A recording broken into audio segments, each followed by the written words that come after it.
আমি আমার খালাতো বোনকে পছন্দ করি। আচ্ছা, খালাতো বোনকে পছন্দ করি এবং ভালোবাসি। আমার খালাতো বোন আমাকে ভালোবাসে না, ভালোবাসে নাকি আমি জানি না, কিন্তু মাঝে মাঝে আমার খালাতো বোনের সাথে কথা বলি এবং আমি আমার খালাতো বোনকে বিয়ের প্রস্তাব দিয়েছি। আমার জানা মতে মাশাআল্লাহ, কে বলল রে, তুই নাকি রে? আচ্ছা বাবুরা, আমি আমার খালাতো বোনকে বিয়ের প্রস্তাব দিয়েছি। আমার জানা মতে খালাদের ফ্যামিলির সবাই আমাকে পছন্দ করে। আচ্ছা, খালু আমাকে পছন্দ করেন না। আমি আমার বাড়ি থেকে প্রস্তাব দিয়েছি, তারা বলছে আমার খালাতো বোন তাকে মাওলানা পাস করে, বাবারে বাবা, মাওলানা পাস করিয়ে বিয়ে দিবে, কনফার্ম জান্নাতি, মাশাআল্লাহ। আমি তো চাচ্ছিলাম এখনই বিয়ে করি। আমার জানা মতে আমার খালাতো বোন রাজি। এখন মূল কথা হচ্ছে সে কি করবে, এই হচ্ছে তার মূল প্রশ্ন।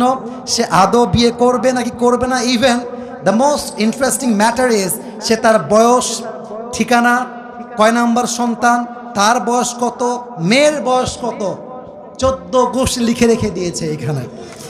আচ্ছা, okay okay, let me share with you one thing. আমি কোনো বিরক্তিকর কথা আপনাদেরকে বলতে চাই না। দেখেন, 1.5 ঘন্টা এতগুলো হাদিস বললাম, এত ঘটনা বললাম, আয়াত বললাম, তাওয়াক্কুল বললাম। দেখবেন, মাইন্ড করবেন না, এগুলো বেশি একটা ভাইরাল হবে না। এই যে প্রশ্ন পড়লাম, এইটাই কালকে কয়েক কোটি মানুষ দেখে ফেলবে। তার মানে বাঙালি ভালো জিনিস খায় না, যত আউল ফাউল সব বাঙালিরা খায়, ঠিক কিনা বলে?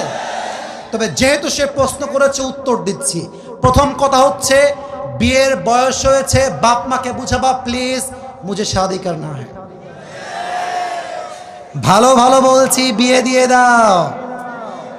নয়তো যদি না মানো, যদি আমি দেখি আমার চরিত্র নষ্ট হচ্ছে দিন দিন, আমি সবাইকে বলবো বিয়ের জন্য যদি বাপ মা রাজি না হয়, নিজে বিয়ে করবা, পরে গিয়ে বাপ মাকে বলবা বিয়ে করে ফেলেছি, যা করতে চাও করো, আই ডোন্ট কেয়ার।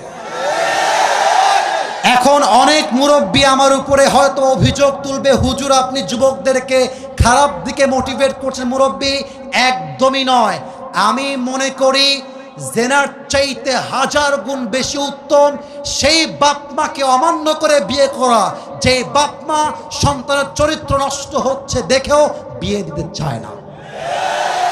তুমি আমার বাপ, তুমি আমার মা, তুমি দেখতেছো দিন দিন আমি মেয়েদের নেশায় আসক্ত হচ্ছি, আমি পার্কে যাচ্ছি, আমি প্রেম করতেছি, মেসেঞ্জারে, হোয়াটসঅ্যাপে, হোয়াট এভার ইট ইজ, আমি নষ্ট হচ্ছি। তুমি মা হয়ে যদি আমার দায়িত্ব নিয়ে না বোঝো, বাপ যদি আমাকে না বোঝে, কাউকে দরকার নাই, আমি ইমামকে নিয়ে বিয়ে করে ফেলবো যুবক ভাইরা। এটা বাধ্য হয়ে বললাম। কেন বললাম? আজকালকার সমাজে প্রেম করা সহজ, বিয়ে করা কঠিন হয়ে গেছে। যখন বিয়ে করতে যাবেন, বলবে না যে বাবা তুমি কি নামাজ কালাম পড়ো, আগেই একটাই প্রশ্ন, तुम पैसे कितने कमाते हो पहले मुझे ये बताओ। একজন যুবক কামাই করে 15,000 টাকা, তাগড়া যুবক, আব্বা বলে আরেকজন 50,000 টাকা বেতন, মাথায় চুল টুল কিছু নাই, টাকলা। আরে এটাই দরকার আমার যুবক ভাই, আছে না নাই? এক বাপকে যুবক বলছে, আব্বা জান এই মেয়েটাকে কার সঙ্গে বিয়ে দিলেন, इसके सर पे तो बाल नहीं है।